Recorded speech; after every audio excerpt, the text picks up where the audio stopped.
Coming up, as the Brooklyn Nets and every NBA team prepares for the draft next month, we talk about those later picks. Is there value in trading out and trying to build up assets for future drafts? And what does the combine and some of the decision making process for these college athletes do to impact the board? We dive in coming up next.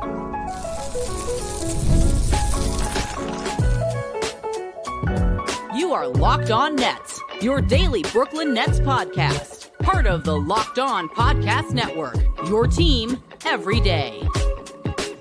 Yes, my friends, it is the Locked On Nets podcast right here on the Locked On Podcast Network. It's your team, the Brooklyn Nets, every single day. He's Doug Norrie. I'm Adam Marbeck. We thank you, as always, for making us your first listen of the day. We are 100% free on all those great platforms. And as we dive in, excellent conversation when it comes to the NBA draft. Talk about everything from not only those later round picks, which matter, Doug, I think for the Brooklyn Nets especially, but also as we've seen some news about players maybe deciding not going to be in the draft and the way the combine and some of the draft boards have impacted decision-making for these players. I'm not surprised we've seen some movement out of like the back end of the first round, guys in that range, because if you're at that range, then you're probably at risk of going into the second round. And at that point, like there's some real risk about your draft stock following, especially if you're not 100% sure. And because this draft is so deep, like if you're not a climber right now, you have to be really worried because there's guys that just are climbers here. And like, it's kind of becoming obvious maybe who some of those players are, at least on some boards. So I think we're just like in a situation where some of these guys are falling out of the first round. Like next year's a deep draft too, but I don't think it's going to be as deep as this one. It's going to be very good at the top, I think. And I'm not sure people saw that this draft being like quite this deep, but I'm not surprised we're seeing some names fall out, and maybe that just ends up consolidating some of like what the Nets are going to do late, because that is where a lot of their picks are falling, like sort of anyway. So maybe like it becomes a little clear about what they now might do. It's like, I don't know. I think it's still very, very fluid. Yeah, it's funny because the weird thing that happened was, so when we were talking about the draft and kind of lining it up, there's some players like Jace Richardson has moved down a little bit. Newell has probably moved down a little bit, right? There's some guys that fell out of like that top 10 kind of conversation and into the lottery a little bit more. But then you've had these risers, whether it's Coward, right? We've talked about Renaud, who's certainly interjected himself into it. The funny thing that seems to have occurred is, as you would expect me at the top of the draft board, a couple names kind of shift down a little bit. 4 or 5 guys vault into the first round discussion, and who gets squeezed out, right? That back of the teens into the 20s, where you go, we were thinking he might be a good prospect, but if our board has started to switch up a little bit, and you're one of those players like Lendeborg, who's gone from UAB, is going to transfer to Michigan and pull out of the draft this year, despite being over 22 years old, he probably looked at it and went, well, I was sitting there kind of 22-ish, 23 range, 24, 25, 27, 28. And then maybe, if you're talking about your pedigree and your opportunity, maybe it's just a bad look for you as an older player, especially in his case, to go into the draft thinking there's a good chance my name doesn't get called until the second round. And it does change, especially with NIL money now, the way that you think about where am I making my career, right? And that's the decision that I think a lot of these guys are making at the back end of the first. The NIL money is for sure a thing too, because it's like, well, you might just be able to do the straight 1-for-1 math. If you know you're going to get NIL money, that's going to be real money, and you're going to be like the star of a team, and you make another run, like you'll be the best player. Like if you were going to go, late first round, you're going to be the best player on your team almost for sure. Right. So, like what, second best, unless you're Duke last year, which says like, every top 10 pick, but other than that, or Rutgers that can't make the tournament with its second and maybe third or fourth pick, but whatever. Most of the other situations you're going to be locked in. And the NIL, I like that the NIL, I know we're going to talk about other stuff, but just one note about this. I do like the NIL money, like giving these guys other opportunities to just basically capitalize on their being awesome at basketball, which is just not a thing that was ever the case before. And so the fact that these guys can make it get on a minimum and, exactly. and grind it out for a couple of years, grind out Europe or something, or just whatever, or like you said, the G League and make no money and just try to, just try to get catch on somewhere. I wish they'd done this for a long time. It would have made, I think, the whole situation at least better for the players who are clearly, the talent around this anyway. But the fluidity around it, we're not going to be around talking about this live. I will be around talking about it just like sort of in other circles around this draft is just going to be so fascinating. My one regret around like leaving the show, I think, is, well, a couple, not regrets, but like I do wish we were around on draft night. Like, I think draft night's going to be absolutely bonkers and in like the best possible way. So it's going to kind of stink to not be around for that. But Nets fans, I mean, that's going to be one of the coolest nights of the whole year of Yeah. just watching this whole entire first round go down and just seeing where the Nets land and almost for sure walking away from it very excited about some of the players are going to land here. Yeah. Of course. No, of course. Yeah. I mean, listen, if you can kind of regard, and it's funny because we've seen a lot of shifts here. We talked about Senge a while ago, and then all of a sudden, like now his name bubbles up a little bit more here. Now people are more excited about him. Jokic was one that like, maybe 2 weeks ago. Where is he now? A little bit further down, but still exciting. Con Knipple, like all these guys' names in and around 8, especially. But then as we'll talk about coming up here in a second, it's like 19 and 26 and 27. Like, what are the Nets going to do with them? I think it's going to be fun to see how fans react to what we'll discuss here in a second. What if the Brooklyn Nets either try to condense, try to move up? We've heard that discussion at the top, but even into the team kind of rounds there, picks there, excuse me, and maybe trade out one of those other picks. There's going to be somebody on the board that the fan base is going to be sitting there and go, oh, I can't believe this guy fell to 26. And then it gets announced Brooklyn will be trading their pick away for a 2027 or 2028 first round pick, 2026, whatever it may be. And you'll go, no, you had him, right? Like he was there. The player to take was there, especially if you think one of these falling names shouldn't be falling, right? Someone who was in the teens that's now living in the 20s, and you go, I can't believe this guy is not higher on boards. I don't know why he dropped to this point. I think there's going to be that reaction piece. And then I don't know if you would agree that fans have also kind of settled into that this year, especially because now you have all these picks and all these picks going forward, it's a lot easier, even beyond last season, to embrace the project that is the Brooklyn Nets when you feel like you're going to have an influx of young talent year over year, as opposed to even last season where it was like, okay, yeah, it's a rebuild, but we don't know what we have. We don't know if the core exists here. Now it feels like you should, in theory, be able to put some of those pieces onto the court for yourself. It sure seems like it. Like it sure. And actually, I was going to ask you a question. I don't know if this is a good time to do it because I know we had like another thing, planned. But can I read you like the top, like got like 7 guys that are mocked to the Nets right now, and you just tell me which one of these guys you don't want.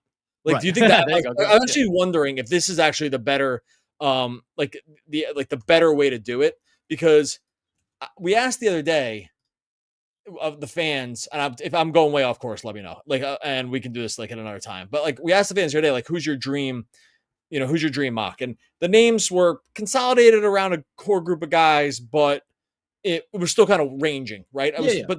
But there are other guys in this range that. Is this a good time to do it or no? Like I can read you the names and you tell me which one of these guys. Fire it off. Yeah, because this is here, guys. A different way to go in the 8 range. I think let's take out Flag, Harper, Bailey, and VJ. I think they're cooked. All 4. I mean, clearly the top 2 and 3 and 4. I think there's no way. I think after that it gets pretty fluid. I'll read 7 names here. Tell me, and I'll go from like a couple different aggregated boards. Con Knipple, Kamal Maliwatch, Trey Johnson, Derek Queen, Jeremiah Fears, Kasparis Jakachionis. I'll throw CMB in there. I'll throw a Senge in there.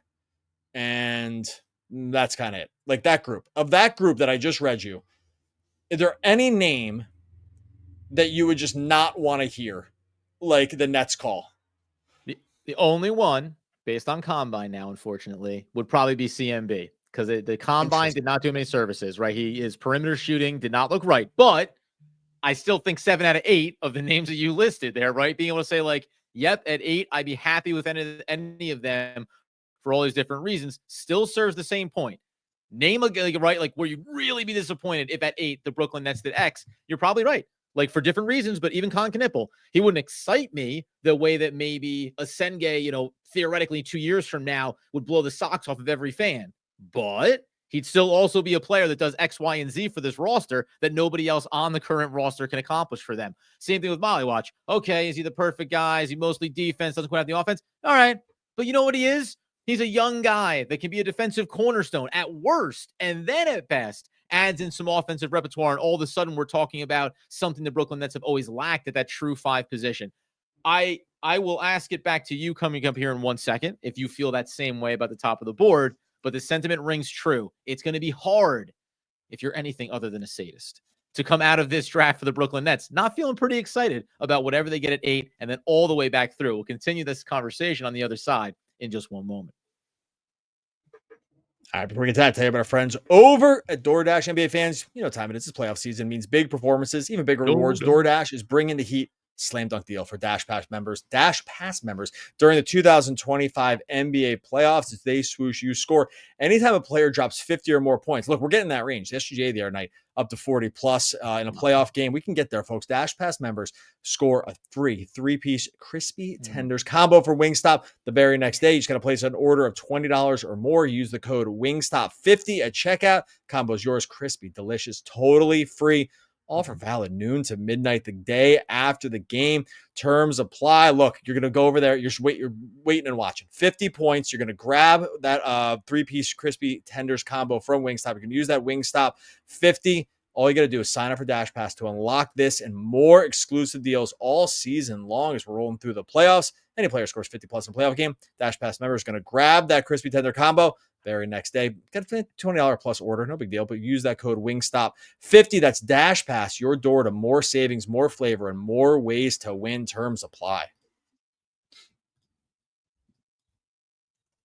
All right. As we continue today's Locked On Nets episode, talking about the draft, talking about the possibilities, I'll fire it back to you. And the only other name that comes to mind here in that group, and I'm not even saying that I wouldn't do that I still wouldn't be excited. Derek Queen's been an interesting one just because his stock seems to have slid a little bit. Not like, we're not talking about like, to 20 or something, but it does seem like Derek Queen has been getting more and more projected to go like maybe 11, 12, 13, as opposed to 8, 9, 10, right? Like that's shifted a little bit. It doesn't mean that I still wouldn't be excited about him. Is there anyone in that group that you're not just like, hey, proving your own point? Check, check, check. I take any one of these guys off that list at 8. Yeah, mine was clearly Queen. It was Derek Queen, like easily. When I read those names, I was like, he's kind of like the only one. And by the way, they draft Derek Queen. Biggest fan of Derek Queen you've ever seen in your life. Very next day, very next minute, right? So I don't have any problem changing my mind instantly if it makes me look good or bad. Like it's all about the content. It's all about the looks. It's all about, how we publicly face it. Now, Queen was like the one guy as I read that, I was kind of like, that would be the one based on especially what we talked about yesterday's episode about like sort of like the archetype of players that you're really trying to shoot the moon on. I just don't see like best or second best player on a championship team from him, right? Like I happy to be wrong about that, but I'm not even sure it's like a Sean Marks kind of guy. So I think if they went Queen at 8, especially if some of those other, because the thing is, if they went Queen at 8, some of the other guys that I just read would for sure still be on the board. Yeah. Right. And so you'd also make like a comparative decision around these other available prospects. 2 or 3 of those guys I just read are going to be on the board. And so it's Queen just, and I didn't even read right. Queen over Molly Watch would be like, it would maybe be what I don't think Marks would ever do that. I don't think that just doesn't strike me as the kind of move. He's a big swing guy. I know like it doesn't seem that way because they've never drafted, but it strikes me as he's just a big swing guy. That's what they've done the whole time they've been there, taking big swings. Like as soon as they were able to, they tried to take big swings. They just haven't had the draft picks to really do it this way. But I think that would apply to the draft as well. That's my gut on that. Well, and so there's something else here too, because one part is, as we talked about Noah Senge going back a ways, and now all of a sudden, hey, how are you? Thanks for joining the party. And a lot of people come around to this idea of him, even though they know it's a big swing, and you draft him at 8, and it doesn't mean you're going to see him necessarily in his finished form for a couple of years, but it's the upside big swing. This kind of goes along the same lines. The Brooklyn Nets are picking at 8, they're picking at 19, they're picking at 26, and they're picking at 27. We sometimes think about big swings in terms of the prospects that you would take at any given draft pick, but there's also a big swing mentality of saying maybe it is 26 and 19 to get up to 13. Maybe it is 26 and 27 to get up to 20 or to 18, whatever it may be. That's the next discussion point here. I know it's not as sexy as what happens at 8 because that feels like it's the only thing that matters. But what the Nets choose to do with 26 and 27, I think is going to also determine kind of what this next season looks like. You draft 4 players, they're all going to be in the mix for minutes. They're all going to be in the mix to be a part of this rotation. Because remember, they got guys like Zaire. They got guys like Watford. They got guys like Day'Ron Sharpe, like even Cam Thomas. There's a lot of guys that they need to make decisions about this all season. So depending on how many they draft, it's going to influence that. Do you find it intriguing, the idea that the Nets would combine some picks at the back end of the draft to go target somebody? Doesn't matter who they're trading with, but who the players could be. If we think about even getting back just around their 19th pick in some form or fashion, That's where like the Liam, McNeely, who's slid a little bit on some boards, but that conversation comes back up. The Thomas Sorbers can come back up. If you like Nolan Traore, now you can start having a conversation. Rasheer Fleming, you can start having a conversation about two guys around there as opposed to 26 and 27, which I think kind of bookends where you swing really big at 8 because you're that high and there's a target group. And then at 26 and 27, you kind of swing big for a different reason because the back end of the first round, and there's going to be some guys that are fringe maybe that are worth taking that look at as well. So you're saying that would I package 26 and 27 to move up to 19? Is that what you're asking? Like that's the move to 20. Let's say you go 19 and 20, right? Nets are picking at 19. Let's say they pick at 19 and 20 now because they package those two picks up. Sorry. That was close to me because I think that there's just like enough talent in that 26, 27 that once I get back to this like part of the draft, I think I just would rather, knowing that no one's a lock here, I think I would just like 2 bites at the apple instead of 1. And so I'm just not sure that it would be worth it unless you just do, like, okay, I take the scenario where I could see it happening is if I'm trying to think of a guy. I'll just take a guy I like, right? Yeah. Okay. I like Cedric Howard. We've been on record for this one so far. If let's say you get through 18 and you're like, they're close with 2 guys, you get through 19, they're close with 2 guys there, and you're like, I really want both of these guys, and one of them just is Coward, and he's not going to make it. Like he's just not going to make it to wherever they are. I'm on the wrong thing, and I'm looking at the mock without the team here. Yeah, they can't make it to 26 and 27. It's like, then I would say do it, but I think that's like player specific for me at that point. But that's just me. Like that. These are the guys I like in this range, and I just think that the Nets. I go back to what we said many times. Is like they're just not in consolidation mode to me. They're in we need everything mode. And when you need everything, you kind of just have to take more guys than fewer unless you're so certain about it. And it's like hard to feel like you could be there with the 20th pick where you're super certain. I don't, because if you're super certain, just take him at 19. For sure. Right. So, and yeah, so the real argument here would be like, let's say it's, Nolan Traore, right? You really like Nolan Traore and he's kind of sat in that range this entire time, but you love Coward, right? And in your mind, you're thinking, I'd like to get both these guys. And that's why you go and try to make that move. The other thing that I think factors in here before we talk about the other side of it, which is next year's draft class and the draft class after that, right? Like the Brooklyn Nets are still going to be in asset acquisition, talent acquisition mode and safeguarding against if we draft 3 guys or 4 guys, do we know that they're all going to be hits? No, of course not. So is it better to swing 4 times this year or 3 and hope that 1 or 2 of them hits and then continue that process forward? The other thing to me is, again, visiting, since we're coming down to our last few shows here, is visiting the idea of what this roster is, what it was a year ago, and how this team wants to approach it, how the organization wants to approach it. Last year, through some trades and this and that, they still had Cam Johnson on the roster, veteran, right? They ended up with D'Angelo Russell, veteran. And you ended up with these guys that were floor raisers for you. Like we saw the visual impact game over game. I wonder if now, a year into Jordy Fernandez at the helm, so now you understand what that coaching staff wants to be about. You believe that he can develop young talent. If the Nets can now organizationally say, Cam Johnson's up, right? We can move on from him now, even though he's fully committed and he loves being here and all those words you say in front of the microphones. That becomes interesting to me because then you start to talk about teams that are outside the lottery, that aren't all the way back at the back end, deep playoff run teams that maybe aren't urgent to add another piece. Those kind of teams, though, potentially look at a guy like Cam Johnson and say somewhere in the 14 to 17 range, it might make a lot of sense for us to swap picks and get that player. That I think is pretty intriguing. The other side of it is trading out. And we'll ask Doug, who loves, and I cannot emphasize this enough before we leave these airwaves, loves ambiguous discussions like this around draft assets. We'll find out what he thinks coming up here in just one moment. All right. As we tie a pretty little bow on today's Locked On Nets episode, coming down the stretch here of our final week, I'll keep it narrowed for you bit by bit. Do you think the Cam Johnson draft night trade? You talk about not being in consolidation mode, but there is a difference of getting up into the teens and also maybe finally moving a veteran out of the way. That really does end up just impeding the developmental track for somebody. We always know we talk about having veterans around, but this season does feel different. This feels like it will be a different version of what they want to accomplish relative to last year. I think that they should be highly incentivized to move him. I think in the old, we need so many things. And Giannis, we're not consolidating for Giannis. And like, we just are so far away from all these other teams. Like, we're 4 moves away from being like Eastern Conference finalist or something like that. And that's if everything were to go right. I think at that point, hypothetically speaking, I would look, we've been on pro trade Cam Johnson for a year now. So like, I don't know why it would change now. And if anything, I actually think everyone's going to hate this, but I actually think that this year should have, and my guess is it probably will have, galvanized this team around tanking harder next year.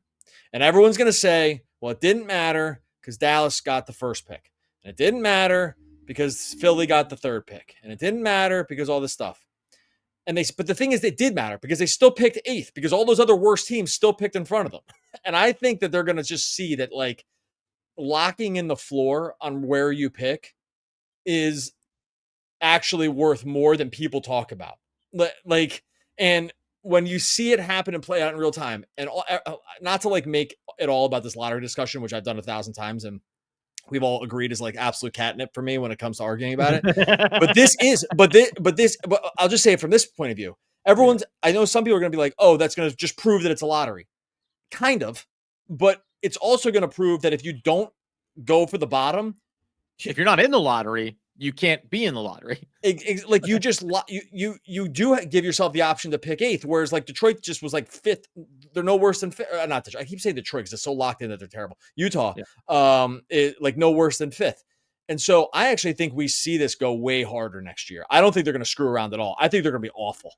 Like I think they're going to be one of these teams that they just lose so many games, and they're going to embrace the tanking a little bit more and be like, yeah, it's a lottery for the first 4 picks. And after that, it's not a lottery. It's chalk.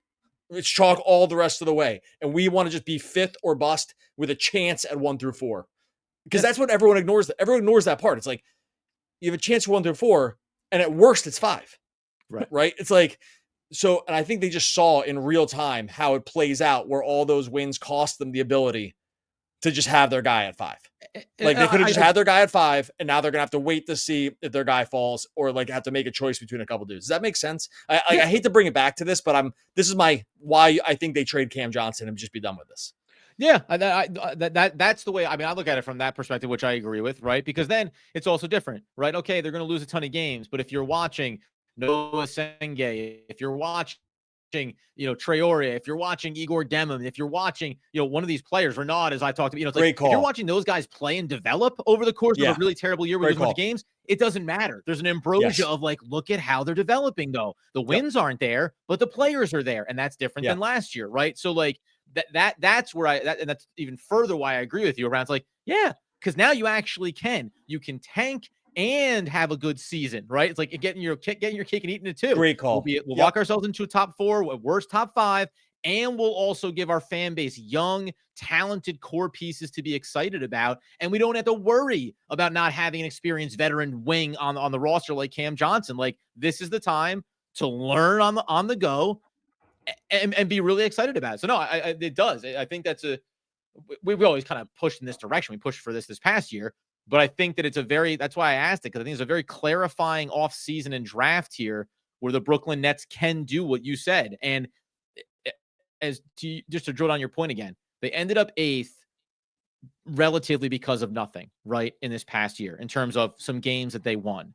And there are players on the roster, almost all of them the veterans and the experienced ones, that led to those wins in a lot of those games, right? So you take those guys away, you take away those wins, and you find yourself in a much better spot. I think that has to be the way they push here.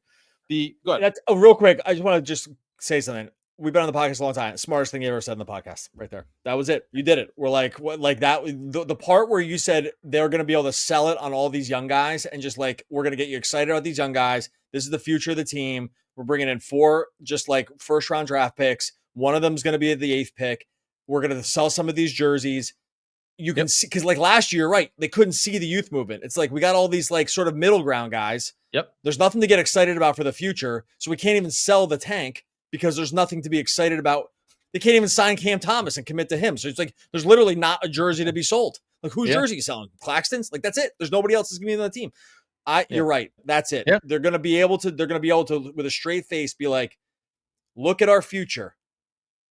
Of course they can't all win. We just drafted them, but they're gonna be on the team for the next 4 years, and we're gonna do some losses. And we're gonna go. You're exactly right. Jordy's gonna coach him. Jordy's gonna mold him, right? Like our coach, our franchise coach, is gonna get these guys exactly how he wants them, and all these things start to really come together. Wow, I gotta tell you, we saved the best for almost last year, but I think like that is really it's a really good way to think about this draft, think about this off season. And honestly, at that point, I was gonna talk also here about the 27th pick, maybe trade out, right, and you get that extra pick next year. I actually think like we can leave that as the footnote. If you're picking at 8 and you're picking at 19. And you're moving your way back and you like a guy at 26, like you said, hey, there's all good players back there that you can feel good about. Great. Pick at 26, whoever it may end up being. At 27, you just open it up. Who wants it? It doesn't matter whether or not it's going to be a team that's expected to make the playoffs and is going to maybe have a deep run. Having that extra pick next year can be the difference of, well, we did lock ourselves into the top 5, right? Maybe we just want to move from 5 to 4, something marginal like that. Maybe we want to trade that away next season for a player that we like in rounds, whatever it may be, right? Having that flexibility is probably, I think, the best way to get that third component of this. Draft 3 guys. You can draft a guy at 8, at 19, and at 26. And then you still have Noah Clowney, right? And maybe you resign Cam Thomas. We'll never know for sure.